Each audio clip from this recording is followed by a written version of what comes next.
안녕하세요. 2021 서울시 의료기술직 공무원 합격생입니다. 준비기간은 6개월 만에 붙었어요. 저는 졸업 이후 3년 정도 병원에서 일을 했었습니다.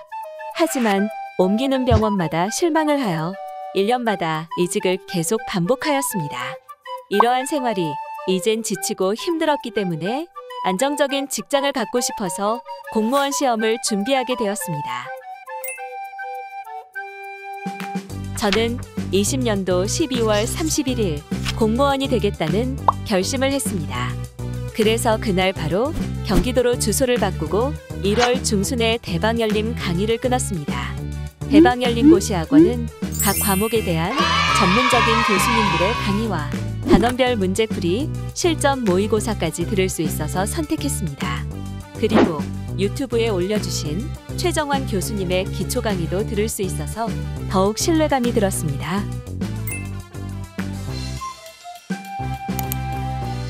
최정환 교수님은 정말 믿고 가셔도 된다고 생각합니다.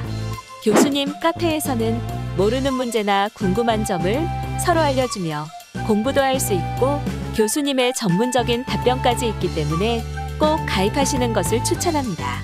저는 2월 경기도 시험과 6월 서울 시험을 응시했습니다. 시험까지 한 달밖에 시간이 없었지만 기본 이론과 심화 강의, 문제풀이 강의만 빠르게 듣고도 95점을 맞았어요. 시험 문제들이 다 수업에서 들었던 내용이라 시험장에서 문제를 풀면서 첫 시험인데 원래 이렇게 생물이 쉬운 건가 하고 놀랬었습니다. 이게 다 최정환 교수님 덕분이라고 생각합니다. 물론 서울 시험도 85점으로 합격할 수 있었습니다. 저는 상대방이 조금이라도 말을 어렵게 하면 쉽게 알아듣지 못하는 사람인데 김희영 교수님은 어려운 부분을 교수님의 경험과 함께 설명해 주셔서 이해에 큰 도움이 되었습니다. 그리고 질문을 드리면 그날 바로바로 답변을 주셔서 정말 수험생들을 신경 써 주신다는 걸 느끼게 되었습니다. 교수님의 유튜브에서도 이해가 안 가는 것들을 질문 드리면 답변을 해주시는데 꼭 유튜브 라이브 방송을 보시는 것을 추천합니다. 어려운 문제를 외우는 꿀팁도 알려주셔서 교수님 덕분에 쉽게 외울 수 있었습니다.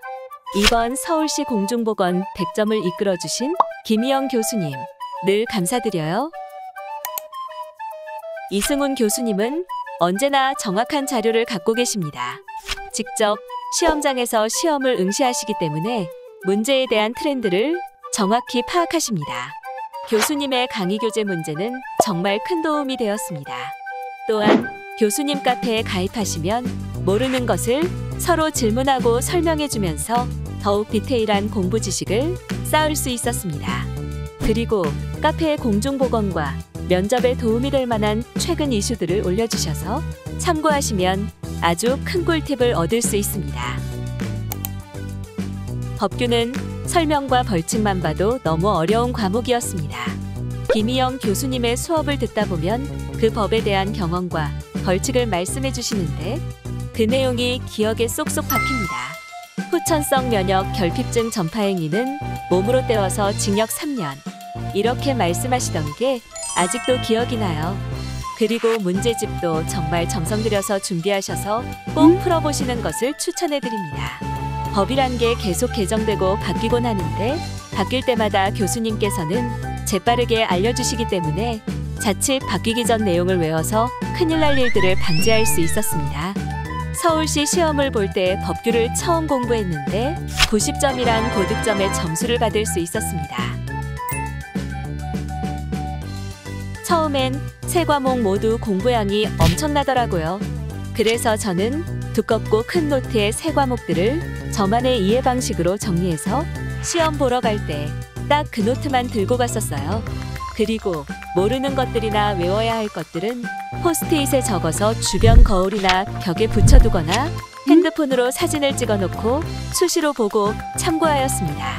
아침 9시부터 저녁 12시까지 스터디 카페에서 공부했던 것 같아요. 제 하루 강의 목표량은 과목마다 3개씩 총 9개의 강의를 들었습니다. 그리고 다음 날에는 전날에 한 것도 복습을 잊지 않았습니다. 이해하기 어려운 강의는 그 자리에서 그 강의만 4번 본 것 같아요. 첫 경기도 시험까지 한 달밖에 시간이 없었기 때문에 보고 또 보고 다시 보았습니다. 저는 강의를 다 들을 때까지 집에 가지 않았습니다. 이렇게 제 자신을 몰아붙인 게 다음 서울시 시험에 큰 도움이 된 것 같아요. 시간이 얼마 남지 않아 어차피 못 붙을 것 같으니 기본 이론만 듣고 가야지 하고 여유를 부렸다면 공부 진도 속도가 늦어져서 성적이 더 낮았을 것입니다. 공부할 땐 스스로를 몰아붙이는 것도 중요하다고 생각합니다. 면접 준비는 학원에서 보내주신 면접 준비 영상이 알짜배기만 설명해 주셔서 시간 낭비 없이 큰 도움이 되었습니다.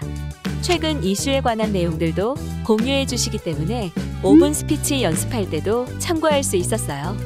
저는 면접 예상 질문과 기출 질문에 대한 답을 모두 달아보면서 20장 정도 되게 준비했습니다. 면접 준비는 시험 고득점자 분들뿐만 아니라 모두가 열심히 준비하시니 대충 준비하시면 안 됩니다. 저는 원래 스트레스나 우울감을 쉽게 느끼지 않는 편입니다. 되게 긍정적이고 밝은 사람인데도 공부할 땐 사람도 못 만나고 책만 보고 있으니 우울해지더라고요. 그럴 때마다 하던 공부를 접고 집에 가서 가족들과 맛있는 음식을 먹으러 가고 드라이브를 가고는 했어요. 이런 멘탈 관리도 매우 중요하니 자신만의 취미 생활을 너무 다 포기하지는 마세요. 시험을 준비하시는 분들은 대방열림의 수강 커리큘럼을 잘 따라가셔서 열심히 공부하시면 꼭 합격하실 겁니다. 우리 함께 공직 생활을 할 수 있을 거예요. 모두 힘내시고 포기하지만 마세요. 할 수 있습니다. 파이팅 하세요.